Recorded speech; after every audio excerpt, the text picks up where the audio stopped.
Good morning, students. We are seeing about the principles of ecology. In that lesson, we have seen what are the scientists, names of the scientists, and then what is ecology, and what are the factors, the topological factors, the chemical factors. All these factors we are seeing one by one. First factor we have seen about the light, and then the temperature. Next water. Now we will move to wind. What do you mean by wind? You might have learned in your earlier small classes. What do you mean by wind? In simple terms, the moving air is called wind. That you have learned in your small classes. So the air that is moving is called as wind. So air in motion is called as wind. So motion means what? It is moving. The moving air is called wind. It is also an vital ecological factor. Vital means an important factor. The atmospheric air contains many gases and the particles, and also it consists of many composition of gases. If you take the atmospheric air, you might find 78% of nitrogen, oxygen is 21%, and then carbon dioxide is 0.03, and argon and other gases in 0.93.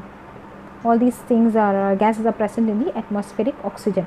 The other components of the wind, apart from that, the wind has also got water vapor, the pollutants, dust, smoke particles, and also microorganisms, pollen grains, spores.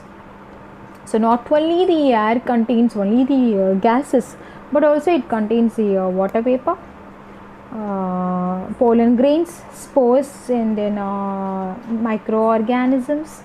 All these things also present in the wind. Anemometer. Anemometer is an instrument that is used to measure the speed of the wind. The speed of the wind can be measured with the help of the anemometer. So, and then what is the effect of the wind? So, first thing that comes into our mind is we have learned in the pollination lesson. Wind helps the plant for the pollination, for the passing of the pollen grains that is carried out by the wind. So wind is an important factor for the formation of rain. That is the main thing. Rain helps. Wind is an important factor for the formation of rain. Next is causes of wave formation in lakes and oceans. All these are more which promotes the aeration of water. And then the strong wind causes what? Affects the soil. It causes soil erosion, and then it also reduces the soil fertility. Why soil fertility is reduced? Because when the soil erosion comes, when the soil is moving, all the fertility of the soil is moved along with the wind. And then it increases the rate of transpiration. When the wind air is more, the transpiration is increased. And then the pollination in anemophilous plants. Anemophilous means what? The pollination carried out by animals. It also helps in the dispersal of the seeds. When the wind is moving more fast, it will take the seeds and it will transport to the many other regions. So dispersal of seeds is carried out by the wind. And strong wind may also uproot. Uproot means what? It will pull out the root, and it will make the trees to fall, big trees. And unidirectional wind stimulates the development of flag forms in the trees, and also it will form the flag formation. When the wind is flowing in one direction, for example, the tree is standing like this, wind is flowing in one direction, it will do like this. The trees will bend in this way, it will form the flag, that is known as flag formation. It stimulates the development of flag formation, so the trees will be transferred, or it will be transferred, or it will be changed direction according to the movement of the wind. That is known as unidirection. Unidirection means one direction. Next important factor is the fire. The next factor we are going to see is fire. Fire is an exothermic factor that is caused due to the chemical process of combustion, burning, or releasing heat and light. So it is mostly man-made, and fire is not a natural, but it is an artificial, that is made by the man. Naturally it might occur due to the friction. Fire is generally divided into, it might be the ground fire, which is flameless and subterranean; surface fire, which consumes the herbs and the shrubs; ground fire, which burns a forest canopy. The forest burning, that is due to the ground fire. surface fire due to the herbs and the shrubs, and then the ground fire, flameless and subterranean. Effects of fire. Fire has a direct lethal effect, bad effect on the plants. Burning scars are the suitable places for the entry of parasitic fungi and insects. When the trees are burned or the plants are burned, that makes the plants for the insects and the fungi. And then it brings out the alteration of light, rainfall, nutrient cycle, fertility of the soil, pH, soil, flora, fauna. Flora is the plants, fauna is the animals. All these are disturbed due to the fire. And then some fungi which grow in the soil of burnt areas, they are known as pyrophilus. Pyrophilus means the fungi that can grow in the burnt area. Those are known as pyrophilus. The example is Pyronema confluens. The example is Pyronema confluens. These are the effects of the fire. And then indicators of fire. Pteris is a fern. It's a fern plant, and then Pyronema fungus. The burnt species burn up and the fire disturbed area. They are called as indicators of fire. Since they are found in the areas where it is burned, and they are known as indicators of fire. And then fire break. It is a gap made in the vegetation that acts as a barrier to slow down or stop down the progress of fire. And then it's a break for the fire. The natural fire break may occur when there is a lack of vegetations like river, lake, water may act as a natural fire break. The next word is Righty Dome. Righty Dome means it's a structural defense by plants against fire. The outer bark of the trees which extends to the last formed periderm, that is known as Righty Dome. To escape from the fire, the plants will have the Righty Dome.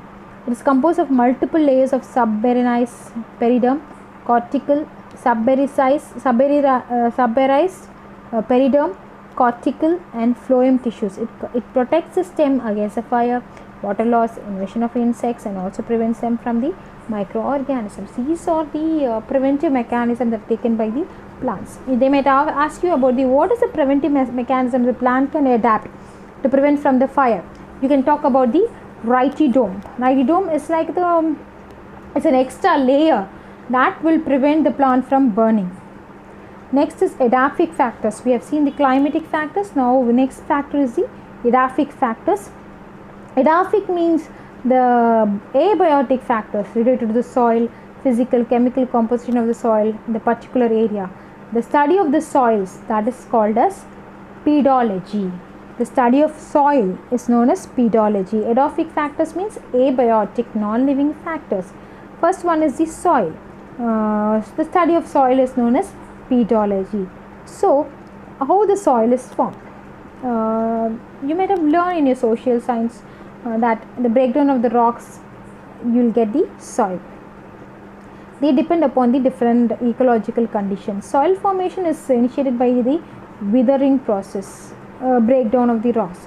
The biological withering takes when the organisms like fungi, biological means what? The microorganisms of the fungi, they will make the rock or the soil to break down. This is the way how the soil is formed. There are different types of soils.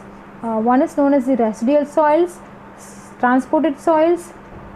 The two types of soils. Of that we have got many types of vegetations. First is residual soils. These are the soils that are formed by withering and pedogenesis of the rock. Pedogenesis means pedology means study of soil. Pedogenesis. Pedo means soil. Genesis means formation. Soil formation. So withering, how from the rock the soil is formed, that is known as residual soil. Transported soils means transported by various agencies. The important edaphic factors which affect the vegetations are, what are the factors that affect the vegetations of the plant in that soil is, first one is the soil moisture, soil water, and then soil reaction, soil nutrient, soil temperature, soil atmosphere, and the soil organisms. All these things will affect the soil formation and the texture of the soil. All these depends on the presence of the water, presence of moisture in the soil, how the soil reacts. It may be alkaline, acidic or neutral, and then the nutrients present in the soil, What is the temperature of the soil, the atmosphere of the soil, and then the soil organisms. So we'll see in depth the one by one. Soil moisture. The plants absorb the rainwater. They'll get the rainwater and the moisture directly from the air. So that's how the plant can get the soil. And soil water is more important for the growth of the plants. The rainwater, it falls on the soil, then soil will get absorbed. Capillary water held between the pores of the soil, and then soil reaction. Soil may be acidic. I told you it might be the reaction. It might be acidic, it might be alkaline or neutral. The pH value will differ. The best range is a neutral pH, 5 to 6. 5.5 to 6.8 is the neutral pH. The nutrient, the soil fertility and the productivity of the ability of the soil to all the essential nutrients, the minerals, the organic substance, these are the nutrients present in the soil will help the plant to improve the fertility of the soil. That will help the plant to grow faster. And the temperature, it also plays an important role. It depends on the geographical distribution in the plants. The low temperature reduces use of water, and the high the temperature, the plants will take more water and the absorption by the roots. Then the atmosphere, the space between the soil particles, air places, that is filled by oxygen and carbon dioxide. The pores which they will contain the oxygen and carbon dioxide. That is the soil atmosphere. And the soil organisms, nothing but they are the microorganisms, algae, fungi, all these are found in the soil, the microbes, and then earthworms, all these are known as soil organisms. That's all about the soil. Next is the soil profile. What are the layers of the soil? How we have seen about the water layers based on thermal stratification, that thing we have seen, and water levels, and then euryhylin, stenohylin, and salinity, and then the water temp line, that is epilimnion, metalimnion, and then the levels, how the temperatures are divided, how they are classified based on their level. Like that, the soil is also got different types, horizons or the layers. They will differ in the chemical and the physical and then biological properties. The upper superimposed origin is called the succession of the upper superimposed origin is called as the soil profile. First one is the horizon, A horizon, B horizon, C horizon, R horizon, O horizon is the first one. So types of soil, it may be clay soil, it may be silt soil, loamy soil, or sandy soil. The size may vary. The size of the soils will varies, and the proportion also will vary. In clay, it will be somewhat more watery. In silt, it might contain silt more, and then sand less. So it depends. The types of the soil will differs. So based on the water intention, how the plants, the water content are present in the soil, they are divided into halophytes. Halophytes means soil, saline, salt content water. Halo means plants live in saline soils. The soil will contain the salt content more. They are known as halophytes. Samophytes means they live in the sandy soil. And then lithophytes means rocks. And then chasmophytes means rocky crevices.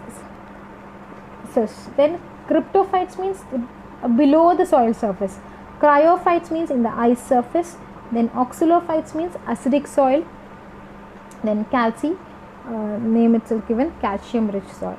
Okay, so based on the distribution, they are divided into 8 types.